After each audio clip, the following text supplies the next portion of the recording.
नमस्कार दोस्तों, आप सबका स्वागत है मेरे YouTube चैनल में। मैं हूं डॉक्टर अर्पणा और आज हम बात करेंगे PCOS यानी पॉलीसिस्टिक ओवेरियन सिंड्रोम, या जिसे हम पॉलीसिस्टिक ओवेरियन डिजीज भी कहते हैं या स्टीन लिवेंथल सिंड्रोम के नाम से भी ये जाना जाता है। तो इससे पहले कि मैं अपना टॉपिक शुरू करूं, आप सब लोगों से कहना चाहूँगी कि अगर आपने मेरा चैनल अभी तक नहीं सब्सक्राइब किया तो इसको ज़रूर सब्सक्राइब करिए।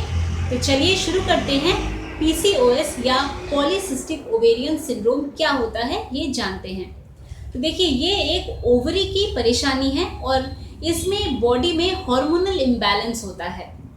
तो नॉर्मली एक फीमेल अपने बॉडी में फीमेल हार्मोन्स और थोड़ा सा मेल हार्मोन सिक्रीट करती हैं, बट PCOS के केस में ये जो मेल हार्मोन है ये ज़्यादा अमाउंट में सिक्रीट होता है, जिस वजह से जो ये हार्मोन का बैलेंस है बॉडी में वो बिगड़ जाता है। तो नॉर्मली क्या होता है कि जो ओवरीज हैं इनमें फॉलिकल्स होते हैं, फॉलिकल्स मेच्योर होता है, बड़ा होता है और इसमें एक एग होता है, तो फॉलिकल रप्चर हो जाता है और एग रिलीज हो जाता है। तो ये एक नॉर्मल ओवुलेशन का प्रोसेस है। और जब एग रप्चर हो जाता है तो या तो वो एग फर्टिलाइज हो जाता है यानी प्रेगनेंसी हो जाती है, या वो एग मेंस्ट्रुअल साइकिल में वो शट ऑफ हो जाता है। तो ये जो नॉर्मल ये साइकिल है ये प्यूबर्टी पे, यानी जब मेनार्के के टाइम से जब मेंसेस शुरू होते हैं तो उस टाइम से लेके मीनोपॉज तक ये ऐसा ही नॉर्मल साइकिल आइडियली चलता है। पर PCOS के केस में क्योंकि ये ओवुलेशन डिस्टर्ब हो जाता है, जिस वजह से एक्सक्यूज मी सॉरी क्योंकि ये हॉर्मोन्स ये जो हार्मोनल बैलेंस है ये बिगड़ जाता है, इस वजह से ओवुलेशन ठीक से नहीं हो पाती है।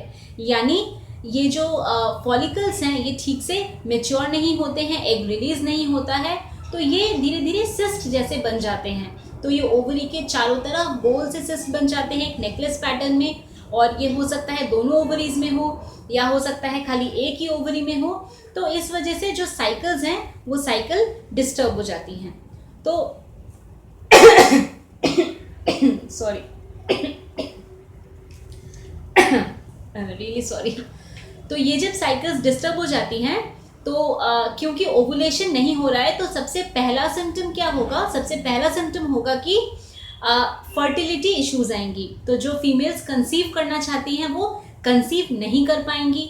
दूसरी चीज़ है, साइकिल डिस्टर्ब्ड है तो साइकिल जो मेंस्ट्रुअल साइकिल है वो भी डिस्टर्ब हो जाएगा, तो इररेगुलर मेंसेस होंगे। अब इररेगुलर मेंसेस में क्या होता है कि या तो हो सकता है कि वो बहुत ज़्यादा आपका बहुत जल्दी जल्दी साइकिल आने लगे 15-15 दिन में और बहुत हेवी फ्लो हो, या तो बहुत डिलेड हो, 2 महीना 3 महीना 6 महीने में आपके साइकिल्स आ रहे हैं और वो भी अमाउंट जो ब्लड का है वो बहुत स्कैंटी है। तो दोनों केसेस हो सकते हैं। दूसरी चीज़, क्योंकि मेल हार्मोन्स बॉडी में ज़्यादा है तो हिर्सुटिज्म यानी बॉडी में एक्सेसिव हेयर ग्रोथ, तो ये जो हेयर ग्रोथ है ये हो सकता है चेहरे में हो, अपर लिप में हो, चिन में हो, हाथों में हो, पेट में हो, पीठ में हो, पैरों में स्पेशली टोज में हो। तो ये एक्सेसिव हेयर ग्रोथ हमें दिखता है। और ओबेसिटी यानी कि मोटापा। तो मैक्सिमम केसेस में जो फीमेल्स PCOS से सफ़र कर रही होती हैं उनको इरेगुलर साइकिल्स, हिर्सुटिज्म और मोटापा यानी ओबेसिटी दिखाई देता है। ओबेसिटी होता है उनको, चबी चबी सी फीमेल्स होती हैं। बट कुछ केसेस में ऐसा भी होता है कि फीमेल पतली हैं पर उनको PCOS है, और काफ़ी कम प्रोपोर्शन में ऐसा होता है, बट ऐसा भी देखा गया है। तो ये तो अब बात हो गई सिम्टम्स के बारे में। तो अब इसके रीज़न क्या हैं? तो रीज़न सबसे पहला है जेनेटिक रीज़न, यानी कि अगर मम्मी को है तो चांसेस है कि बेटी को भी ये होगा। और उससे भी इम्पॉर्टेंट रीज़न है एनवायरमेंटल फैक्टर। तो एनवायरमेंटल फैक्टर में आपका खान पान, आपका लाइफस्टाइल, आपका स्ट्रेस लेवल क्या है, तो ये सारा कंसिडर हो जाता है। और स्ट्रेस एक बहुत ही इम्पॉर्टेंट फैक्टर है PCOS को ट्रिगर करने में। तो जब भी स्ट्रेस होता है तो बॉडी में जो हार्मोन का लेवल है वो बिगड़ जाता है। मैंने जब थायराइड का वीडियो बनाया मैंने उसमें भी आप लोगों को बताया कि थायराइड में भी हार्मोन लेवल बॉडी का डिस्टर्ब हो जाता है और स्ट्रेस की वजह से होता है।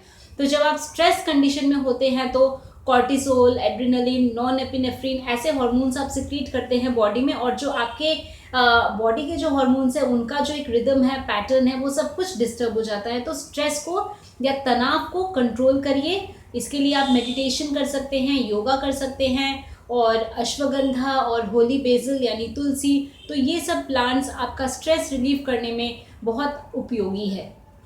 तो अब हमने बात करी सिम्टम्स के बारे में, कॉजेस के बारे में। तो अब क्वेश्चन ये है, क्या होम्योपैथी आपको हेल्प कर सकता है? तो देखिए, पीसीओएस के लिए कन्वेंशनल मेथड ऑफ ट्रीटमेंट जो है, इसमें कोई ट्रीटमेंट पीसीओएस के लिए नहीं है। ओवुलेशन नहीं हो रहा है, कंसीव करना है, इसलिए ओवुलेशन इंड्यूस करना, ऐसा ट्रीटमेंट है। पर पीसीओएस को जड़ से हटाना है या पीसीओएस को ट्रीट करना है, ऐसा कन्वेंशनल सिस्टम में कोई ट्रीटमेंट नहीं है। बट होम्योपैथी में पीसीओएस को ट्रीट करने के लिए मेडिसिन्स हैं। तो इससे पहले कि मैं मेडिसिन्स पे जाऊं, चलिए थोड़े से जनरल मेजर्स के बारे में बात करते हैं कि हम क्या क्या कर सकते हैं एज अ जनरल, ताकि हम पीसीओडी से रिकवर कर पाएँ, पीसीओएस से रिकवर कर पाएँ। तो सबसे पहला जो हमारा डाइट है, वो लो ग्लाइसेमिक इंडेक्स वाला हमारा खाना होना चाहिए। तो लो ग्लाइसेमिक इंडेक्स सबसे ज़्यादा हमें मिलते हैं कुछ सीड्स में, जैसे फ्लैक्स सीड्स यानी अलसी के बीज, फिर चिया सीड्स यानी कि सब्जा, सेसमी सीड्स यानी कि तिल, इसके बाद सन के बीज। तो ये कुछ सीड्स हैं जिनमें कि ग्लाइसेमिक इंडेक्स जिनका काफ़ी लो होता है और बहुत हेल्पफुल रहता है ये, तो इनको अपने खाने में इंक्लूड करें। इसके बाद एंटीऑक्सीडेटिव फूड होने चाहिए। तो जितने ग्रीन लीफी वेजिटेबल्स होते हैं, इनमें सब में एंटीऑक्सीडेटिव प्रॉपर्टीज़ बहुत होती हैं। अब मैंने एंटीऑक्सीडेंट्स के बारे में जो रूमेटॉइड आर्थराइटिस का मैंने वीडियो बनाया उसमें भी बताया है, जो मैंने सोराइसिस का वीडियो बनाया उसमें भी मैंने आप लोगों को बताया है। तो आप वो भी वीडियोस देख सकते हैं अगर आपको फूड जानने हैं और क्या क्या है जो एंटीऑक्सीडेंट और एंटी इन्फ्लेमेटरी खाना होते हैं। तो एंटीऑक्सीडेंट में जितने भी ग्रीन लीफी वेजिटेबल्स है, मतलब जितना ज़्यादा कलर सब्जियों का डार्क होगा, ग्रीन होगा, जैसे ब्रोकली है, हर तरह के साग है, उतनी ही उनमें एंटीऑक्सीडेटिव प्रॉपर्टीज़ उनकी ज़्यादा होती हैं। तो ऐसे सब्जियों का सेवन करें। साथ ही साथ दही ज़रूर अपने खाने में लें। ओमेगा 3 फैटी एसिड जो आपको हर तरह के फिश से मिल जाता है, और आप सी फूड ले सकते हैं, नॉर्मल फिश है उनसे भी आप ले सकते हैं। सैल्मन में बहुत मात्रा में ओमेगा 3 फैटी एसिड है। साथ ही साथ आप ओमेगा 3 फैटी एसिड के सप्लीमेंट्स भी ले सकते हैं। अब हमें कैसा खाना नहीं खाना चाहिए, तो जो भी खाने का ग्लाइसेमिक इंडेक्स हाई है, जैसे जितने हाइड्रोजनेटेड ऑयल हैं, जितने भी कन्फेक्शनरीज होते हैं, एडेड शुगर वाला आपका जितना भी खाना होता है, प्रोसेस्ड फूड, पैकेज्ड फूड, बहुत ज़्यादा प्रिजर्वेटिव्स होते हैं खाने में, तो ऐसा खाना आपको नहीं खाना है। अल्कोहल कंज्यूम नहीं करना है, स्मोकिंग नहीं करना है। तो इन चीज़ों का आप डाइट में ध्यान रखेंगे तो बहुत आपको हेल्प मिलेगा। दूसरी इंपॉर्टेंट चीज़ है एक्सरसाइज। तो आपको ज़रूर एक्सरसाइज करना चाहिए ताकि आपका वेट कंट्रोल में रहे। और अगर आप एक्सरसाइज, जैसे पीसीओएस में हम बताते हैं कि आपको मॉडरेट एक्सरसाइज आपको करना चाहिए, तो आप नॉर्मल ब्रिस्क वॉक कर सकते हैं, जॉगिंग कर सकते हैं, स्विमिंग कर सकते हैं, जो भी एक्टिविटी आपको पसंद हो, गार्डनिंग पसंद हो, कुकिंग पसंद हो, तो कुछ फिजिकल एक्टिविटी ज़रूर आपकी होनी चाहिए, तो वो आप करें। और जब आप कुछ भी हॉबीज़ में अपने आप को इन्वॉल्व करते हैं तो आपका स्ट्रेस लेवल भी कम होता है, आप रिफ्रेश्ड फील करते हैं, तो वो आप करें। स्ट्रेस को कम करें, स्ट्रेस को कम करना बहुत ज़रूरी है। अपने ओबेसिटी पे, मोटापे पे आपको ध्यान देना है। मोटापे पे इसलिए भी आपको ज़्यादा ध्यान देना है क्योंकि जो पीसीओएस है, इसमें हार्मोनल इम्बैलेंस की वजह से आपके बॉडी में इंसुलिन रेसिस्टेंस भी डेवलप होता है। तो अगर आप अपने मोटापे का ध्यान देंगे तो आगे चल के आपको डायबिटीज़, हाइपरटेंशन, हार्ट डिजीज़, ऐसे भी बीमारियों से आप अपना बचाव कर सकते हैं। तो ये तो हो गए जनरल मेजर्स जो हमें ध्यान देने हैं। फिर से बताती हूँ, डाइट, एक्सरसाइज, मोटापे को कम करना और स्ट्रेस को रिड्यूस करना। तो ये चीज़ें आप करेंगे तो आप देखेंगे कि आपको बहुत जल्दी रिकवरी होगा अपने पीसीओएस के कंडीशन में। तो अब हम बात करते हैं होम्योपैथिक मेडिसिन के बारे में। अभी होम्योपैथी में काफ़ी सारी मेडिसिन हैं जो पीसीओएस में हेल्पफुल हैं। आपको एग्जैक्ट कौन सी मेडिसिन चाहिए वो बताने के लिए आप अपने सिम्टम्स कमेंट सेक्शन में ज़रूर लिखें। आपके साइकिल्स कैसे रहते हैं, आप एज अ जनरल कैसा आप फील करते हैं, ऐसे थोड़े बहुत सिम्टम्स आप अपना लिखेंगे तो मैं आपको बताऊंगी। तो चलिए फिर भी थोड़े से मेडिसिन बताते हैं। जैसे सीपिया एक मेडिसिन है। तो सीपिया में क्या होता है, आपके जो साइकिल्स हैं वो बहुत ज़्यादा डिलेड रहते हैं। साथ ही साथ जो सीपिया पेशेंट होते हैं बहुत जल्दी उनको गुस्सा आ जाता है, हेयर फॉल की प्रॉब्लम रहती है, कई बारी उनको चेहरे में झाइयाँ भी दिखाई देती हैं। तो अगर ऐसे सिम्टम्स हैं तो सीपिया बहुत हेल्पफुल है। एक मेडिसिन है नैट्रोम्यूट, जैसा मैंने आपको बताया था कि जो पेशेंट्स जो पीसीओएस से सफ़र करती हैं पर पतली होती हैं, वो मोटे नहीं होते, उस केस में नैट्रोम्यूट बहुत हेल्पफुल है। फिर कैलकेरिया काब में पीसीओएस के सारे सिम्टम्स और बहुत ज़्यादा मोटापा, कैलकेरिया काब का पेशेंट आके कहता है कि इतना सारा वो डाइट फॉलो करते हैं, सब कुछ करते हैं, पर वो वेट कम ही नहीं कर पाते। तो अगर ऐसा कंडीशन है तो कैलकेरिया काब बहुत अच्छा है, बहुत हेल्पफुल है। अगर मेंसेस बहुत ही स्कैंटी हैं, बिल्कुल नहीं आ रहा है, तो पल्सेटिला, एमोन काब, सिनेशियो, ये कुछ हम मेडिसिन देते हैं।